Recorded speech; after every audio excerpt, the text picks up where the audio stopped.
Muchas gracias, presidente.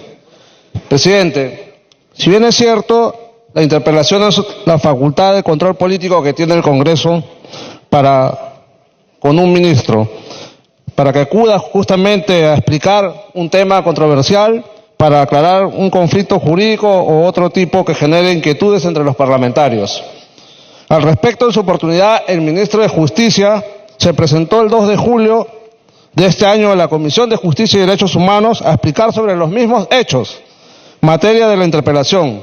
En aquella oportunidad quedó claro que la sentencia de 25 años interpuesta a Rubén Moreno Olivo, alias Goro, fue remitida al INPE por el Poder Judicial después de 4 años, habiendo sido remitida regularmente a la Oficina del Registro Distrital de Condenas del Penal de Chimbote, pese a que Goro no se encontraba en el Penal de Chimbote. Si bien hubo un error de registro en el sistema de carnes del INPE, el Ministerio de Justicia procedió a adoptar una serie de medidas, tales como el cese inmediato del Consejo Nacional Penitenciario del INPE, del jefe de la Unidad de Registro Penitenciario de Chimbote, del jefe de la Unidad de Registro Penitenciario del Penal de Chimbote, entre otros funcionarios. Por intermedio de la Procuraduría Pública también se denunció ante la Fiscalía a Rubén Moreno Olivo, alias Goro, Manuel Asunción Portilla, jefe de la Oficina de Registro Penitenciario del Penal de Chimbote, y Amable Rivas Castilla, servidora de antecedentes judiciales y CARDES, por delitos justamente de corrupción de funcionarios. De igual manera, presidente, se dispuso acciones para establecer responsabilidades administrativas, entre otras medidas. Presidente, es la segunda vez que el ministro de Justicia ha expuesto sobre los mismos hechos, por lo que consideramos que se ha cumplido largamente con la finalidad de la interpelación, habiéndose aclarado suficientemente los hechos. Muchas gracias, presidente. Le agradezco mucho, congresista. Tiene la palabra congresista Mario Mantilla.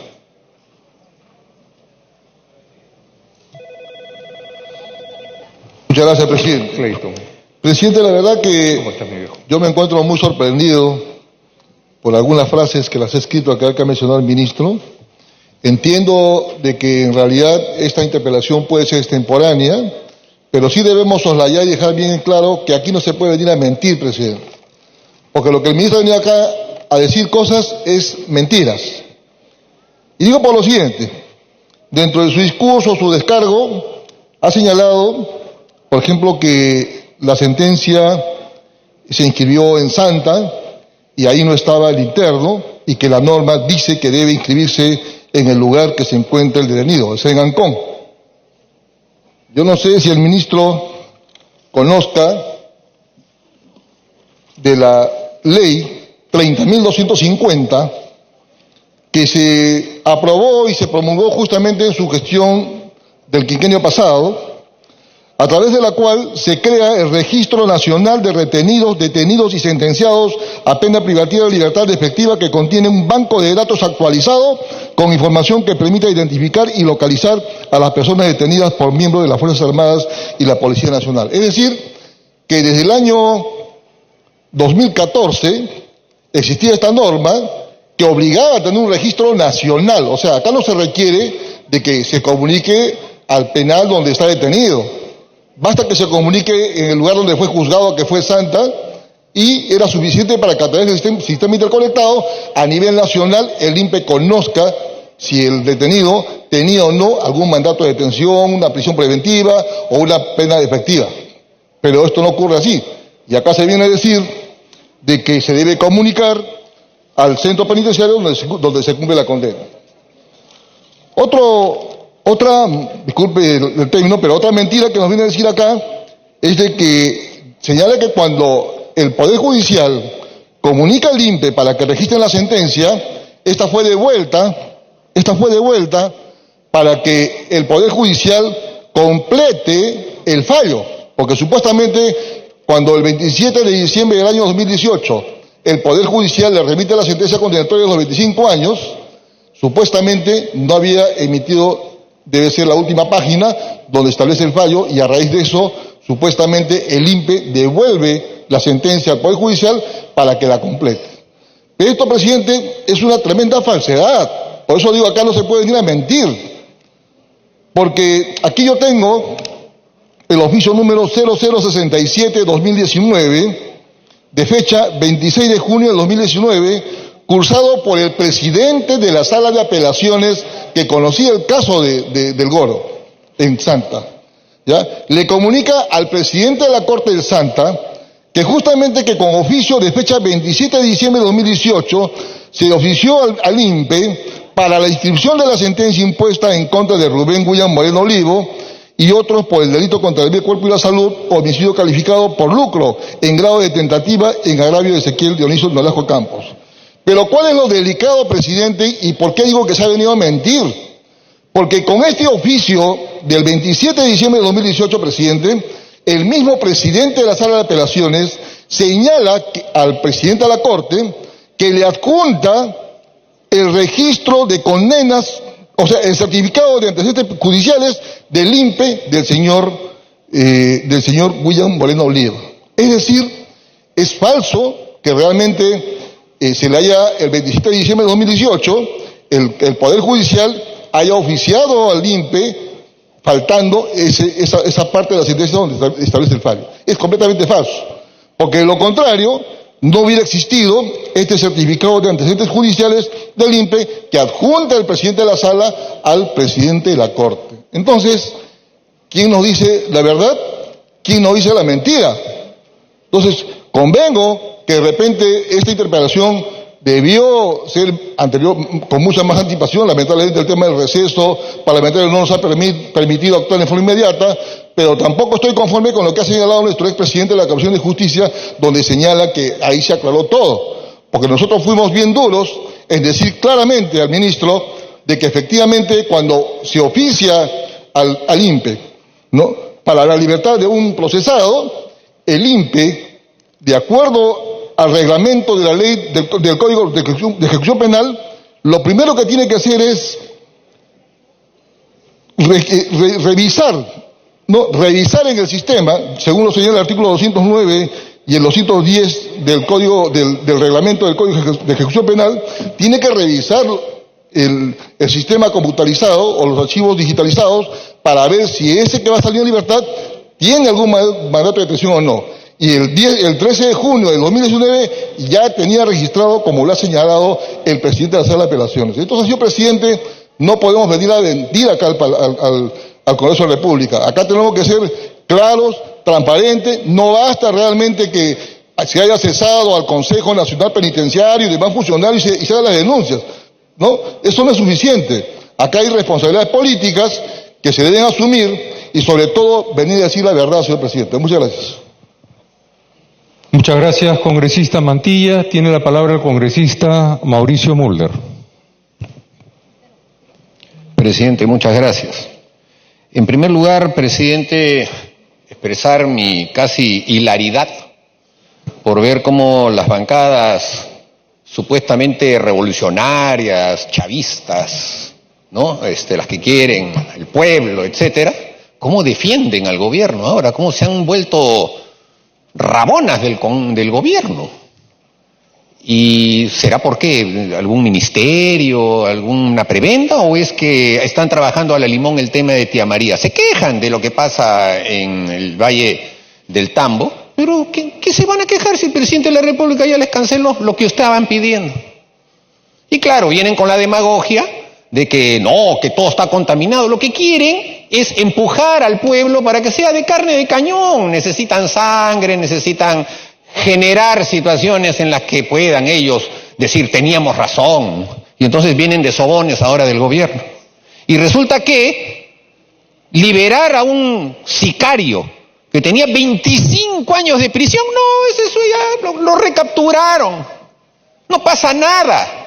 ¿Qué es esto? ¿Qué falta de entereza para defender aquí el Estado de Derecho y reclamar que los funcionarios públicos cumplan? No, aquí se viene y se dice fulanito tuvo negligencia, ni siquiera fulanito, porque lo que nos está diciendo el ministro es que aplicaron sanciones a un número indeterminado de funcionarios del INPE, pero no dice ni quiénes son, ni por qué razón. Simplemente se compara con el Poder Judicial, ahí no hicieron nada, y dice, en el INPE sí hubo negligencia y hemos sancionado y los hemos despedido. ¿Quiénes son, cómo son y cuál fue la negligencia? No se sabe. ¿Y fue negligencia? O sea, ¿me van a hacer creer que para liberar a un sujeto que está condenado a 25 años de prisión no hubo corrupción? O sea, ha pasado por el INPE, ha pasado por el juzgado de investigación preparatoria, donde estaba el doctor Carguancho, ha pasado por el Ministerio Público, y ninguno, todos negligentes. Aquí no hay ni una persona sindicada de corrupto. Hágame el favor, pues, presidente. ¿Cómo va a venir el ministro a contarnos ese cuento de que todos, de coincidencia, ese día amanecieron mal? Y una negligencia detrás de la otra. Imposible, presidente, imposible. En el INPE lo que hay es corrupción. Siempre ha habido. El ministro no ha dicho nada. No, hay hacinamiento, hay problemas, pero corrupción no hay. Todos son angelitos. Pero nos ha dicho de que los ha despedido.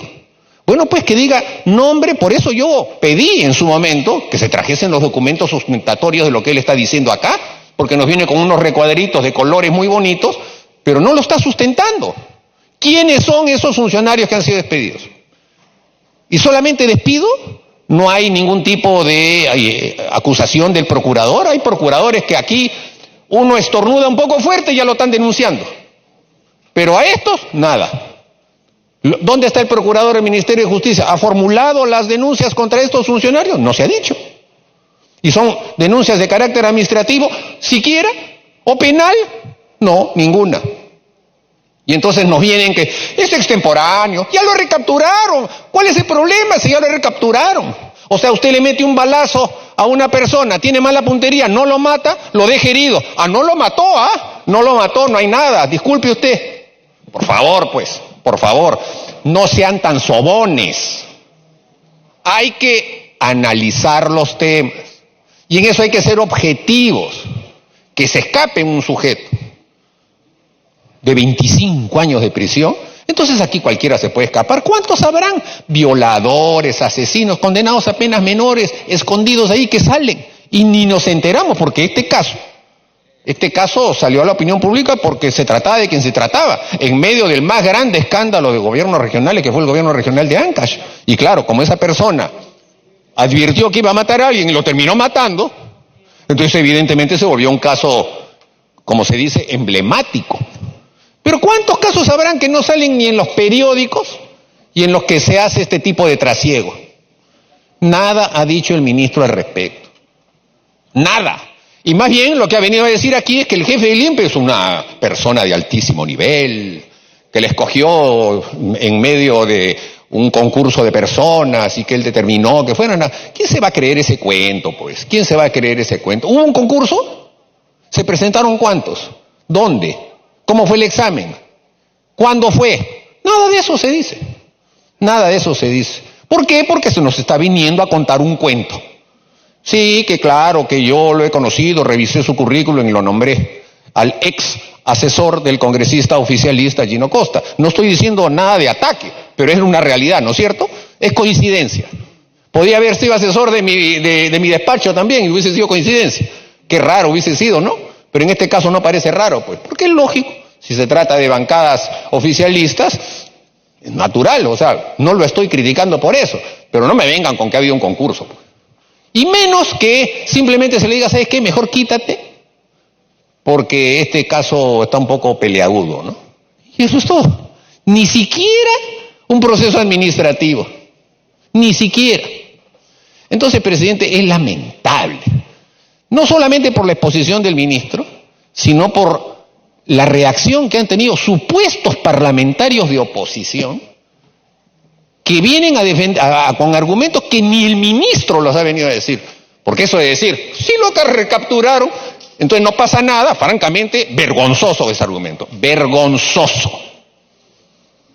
Y no es que con este entusiasmo que tienen de disolver el Congreso y que se quieran ir, deban venir con esas actitudes vergonzosas. Siquiera hasta el último minuto hay que guardar cierta dignidad, presidente.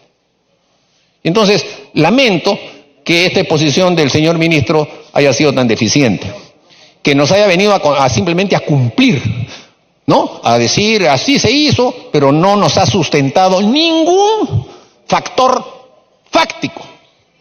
Ninguna explicación con nombres y apellidos de las personas, ni qué cosa es lo que se hizo en consecuencia de la responsabilidad que esas personas tenían. De manera que tal, presidente, que creo que lo que debería corresponder sería una censura a este ministro. ¿Pero para qué?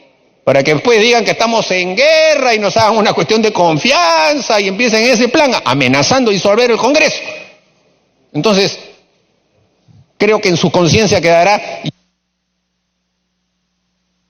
Para que termine, por favor. Estaba terminando, presidente, que quedará en su conciencia, pero también quedará en la conciencia de aquellos que fungen ahora de gratuitos defensores sobones del ministro de Justicia y del Gobierno. Gracias.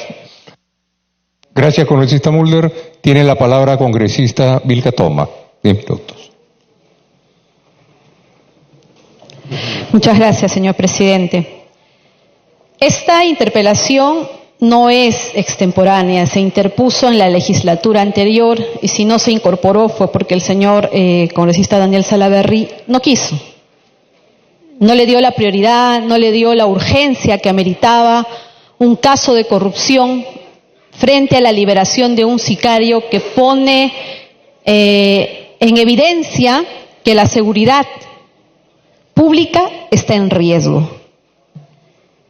Es importante entender, señor presidente, quién es este sicario El Goro. ¿Por qué ha matado sistemáticamente en el tiempo? ¿Quién le ha encargado estos asesinatos y por qué? Muy poco sabemos, pero sí tenemos las pruebas de lo que hoy pretendemos acreditar. Este sicario empezó a operar, empezó a participar en estos asesinatos de manera sistemática en circunstancias en las que en el gobierno regional de Ancash, el señor Sánchez Milla, encargado de la gobernatura regional porque el señor César Álvarez había salido de licencia, junto con el señor Ezequiel Nolasco, que era el primer consejero, habían promovido la suspensión de un convenio firmado entre el gobierno regional y la OEI para poder licitar 840 millones de soles. Dentro de estos 840 millones, dentro de este paquete, había una obra, la carretera Chacas-San Luis, que fue adjudicada mediante corrupción y pago de coimas, así se acaba de demostrar en una sentencia reciente, a la empresa Odebrecht.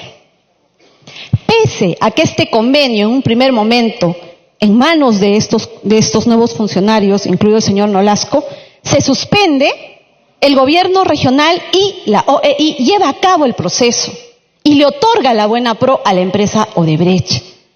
Se vivían momentos en los cuales se caía este convenio que habían realizado con esta empresa, a través de esta institución internacional, porque lo que se buscaba en ese momento era licitar estos 840 millones alejados de la ley de contrataciones, alejados del control de la Contraloría. Entonces, cuando Ezequiel Nolasco y Sánchez Milla logran en el Consejo Regional declarar la nulidad de este convenio, empiezan los asesinatos. Y así lo dice el señor Ezequiel Nolasco en vida. En una declaración que tengo en mis manos, es un documento de fecha cierta, objetivo, que constituye una prueba, señor presidente, es una declaración dada ante la Fiscalía Corporativa de Delitos de Corrupción de Funcionarios el 19 de octubre del 2012 en el Distrito Fiscal del Santa, en el caso conocido como el de la Centralita. En esta declaración, en octubre del 2012, señor presidente, ya el señor Ezequiel Nolasco declaró y contó toda la corrupción que existió en relación a la carretera Chacas-San Luis y cómo Odebrecht gana ese proceso de licitación. Él lo cuenta. ¿Y a quién se lo cuenta? A Jenny Vilca Toma en su condición de fiscal provincial de esta fiscalía. La única fiscal que le recibió esta versión contra Odebrecht todavía el 19 de octubre del año 2012. Quiero leer esta declaración para que sepa usted, señor presidente, en representación de todos los señores congresistas, cómo en aquel momento el señor Nolasco ya denunciaba la corrupción en este caso que finalmente dio lugar, en primer lugar, al asesinato del señor Sánchez Milla, que era el presidente encargado, 7 días después al intento de asesinato del señor Ezequiel Nolasco, donde muere su hijo, luego al asesinato de la señora Hilda Saldarriaga y luego al asesinato del señor Ezequiel Nolasco. ¿Cuál es el factor que es común entre todos estos asesinatos?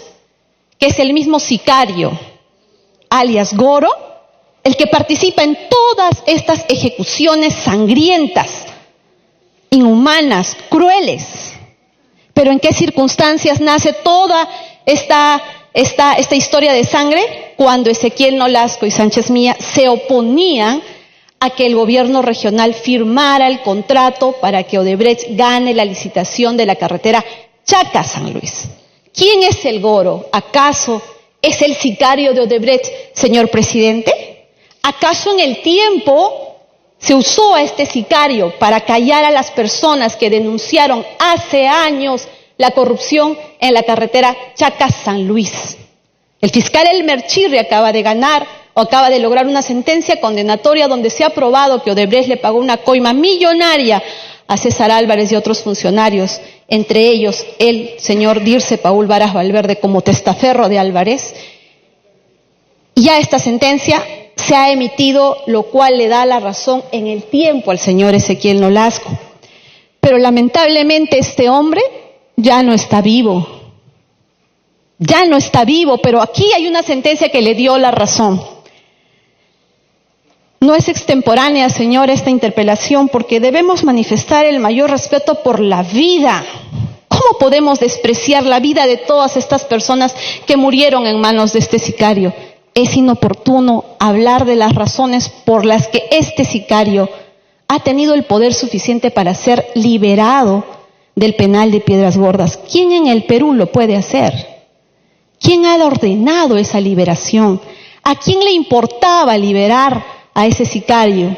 ¿Fue acaso o existe acaso alguien encima del ministro Ceballos que pueda haber tomado esta decisión y se haya generado, como lo dijo el congresista Mulder, una serie de actos consecutivos, sistemáticos, ¿no?, para poder finalmente abrir las puertas del penal Piedras Gordas y sacar a este sicario a nuestra sociedad peruana? ¿Para qué? ¿Con qué finalidad? ¿Cuál era el encargo? ¿Seguir matando a quién y por qué, señor presidente? Por eso es importante llevar a cabo esta interpelación y por eso es importante que se le dé facultades a la Comisión de Justicia para que cada uno de estos funcionarios que firmaron, que se pusieron de acuerdo para abrir las puertas del penal, vengan y cuenten la historia y sepamos verdaderamente quién es el superpoderoso en el país que logró, que hizo, que ordenó que este sicario salga de esta manera, teniendo una sentencia de 25 años. ¿Qué decía el señor Ezequiel Nolasco, señor presidente, el 19 de octubre del año 2012 en esta declaración fiscal? El 6 de mayo del año 2006 se desarrolló una sesión en el Consejo del año 2010, se desarrolló una sesión de Consejo Regional en la ciudad de Chimbote, donde se aprobó un paquete de obras de 840 millones de soles. Ante ello, la oposición que yo integraba, decía el señor Nolasco, votamos en contra y perdimos la votación por un voto. Desde ese entonces comencé a conversar encabezando la oposición con todos los consejeros regionales para convencerlos que era un error haber aprobado un paquete de obras sin conocer los expedientes técnicos, que no se había sustentado los precios tan elevados de cada una de las obras y que iban a ser licitados por la OEI. Con lo que el Consejo Regional de Ancash, por mayoría, logró anular el acuerdo de fecha 6 de mayo del año 2010, número 20, 21 y 22. Se anularon los acuerdos donde se había aprobado el paquete de obras antes mencionado. Quiero precisar que en ese entonces todavía era presidente el señor César Álvarez hasta el 5 de julio del año 2010, porque pidió licencia para postular para su reelección. Es así. La encargatura del gobierno regional es asumida a partir del 6 de julio del 2010 por el señor José Luis Sánchez Milla, quien personalmente me dijo que iba a ser respetuoso del acuerdo del Consejo Regional del 30 de junio, que anulaba la aprobación del paquete de obras y que no iba a firmar ningún contrato de la Buena Pro otorgada hasta la fecha de la anulación, por cuanto se había suspendido el convenio OEI. quienes cobraban el 3.5% del monto de cada obra licitada para hacerse cargo de la convocatoria y proceso de licitación. Además, dicha institución, al contar con inmunidad, ningún organismo del Estado podía fiscalizar los costos de las obras ni las convocatorias que llevaban a cabo, ni la Contraloría General de la República. Es así que entre este paquete de obras se encontraba, ¿no?, el caso de la carretera Chacas-San Luis, que tenía un costo fuera de la supervisión y adicionales de obra en un promedio de 404 millones y 70 millones en adicionales de obra, y la supervisión por un costo de 20 millones de soles. Es decir, esta era la carretera más cara del Perú, cuya buena pro fue otorgada a la empresa Odebrecht. Fue el único postor, y a la fecha existe una denuncia ante la Fiscalía Anticorrupción por 3 temas. Posible falsificación de firmas del contrato, donde aparece la firma del extinto encargado José Luis Sánchez Milla, quien dicha semana fue asesinado y probablemente no haya suscrito dicho contrato, cuyo proceso de selección de la OEI llevó adelante pese a la anulación del paquete de obras. Perdón, un minuto adicional. Solicito tiempo adicional de mi bancada, señor presidente, por favor. Siga adelante, por favor. Gracias. Así como la supervisión de la obra otorgada por un valor de 20 millones de soles que fue otorgada al consorcio Huaylas, en donde una de las empresas integrantes del consorcio estaba inhabilitada para poder contratar. Y así muchas otras obras más que conformaban el paquete. Es así que a raíz de la anulación de la aprobación y suspensión de este convenio de la OEI, del paquete de obras de 840 millones en las cuales se encontraba la carretera Chacas-San Luis, que ganó Odebrecht, comienzan los asesinatos contra Sánchez Milla y contra mi persona, en la que murió mi hijo político Roberto Torres Blas, y quienes éramos precisamente quienes habíamos logrado se anule la aprobación del paquete de obras. A la muerte del señor Sánchez Milla, yo era el candidato que debía asumir la presidencia regional en su encargatura. En otras líneas, da a conocer que quien participa en este intento de asesinato donde muere su hijo es el sicario conocido como el Goro, Rubén William Moreno Olivo.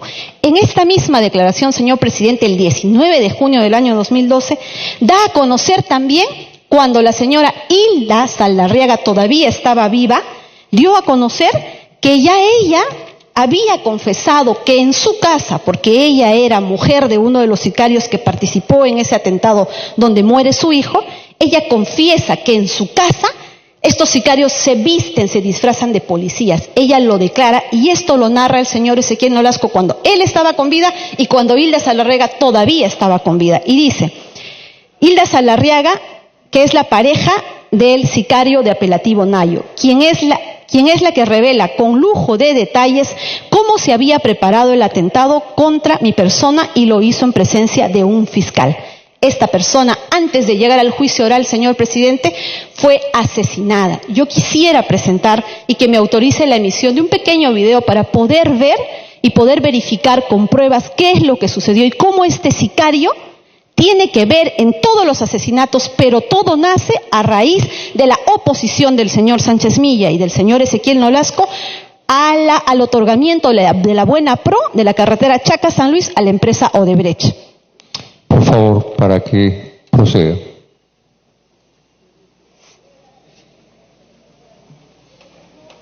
Película. Los sicarios se visten de policía, usan silenciadores y apuntan a matar. El atentado contra Ezequiel Nolasco Campos, dirigente de Construcción Civil de Ancash, hizo que la prensa nacional posara sus ojos sobre esta millonaria región pesquera y minera. Estamos en la casa del señor Ezequiel Nolasco, donde se llevó a cabo el atentado. Fueron 2 sicarios vestidos de policía y con silenciadores que ingresaron hasta aquí. Robert, el hijo del señor Nolasco, intentó detener a uno de ellos, pero le dispararon en la boca y quedó tendido en el piso. El otro de los sicarios se paró exactamente aquí, aprovechando que la puerta estaba abierta. Disparó directamente al cuerpo del señor Nolasco, pese que otras personas estaban presentes. Aquí podemos ver huellas de las balas que se dispararon contra el señor Nolasco, tanto en la pared como como ese sillón.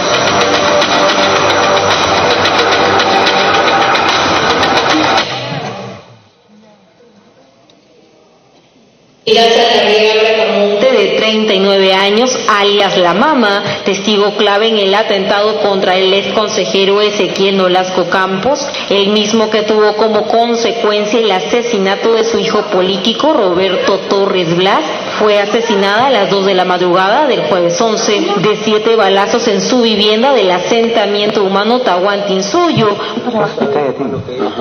¿Cómo? Al momento que le disparan a mi mamá en esta parte de acá, yo me tiro encima atrás de ella, y ella se tira en encima, y yo con mis manos agachadas así, tiro en la cama, así con la cabeza agacha, y mi mano metida donde la bala ha entrado de acá, de este costado. Está mi mano ahí metida así. Y ahí cuando la han disparado, la bala no llegó a traspasar, sino que fue...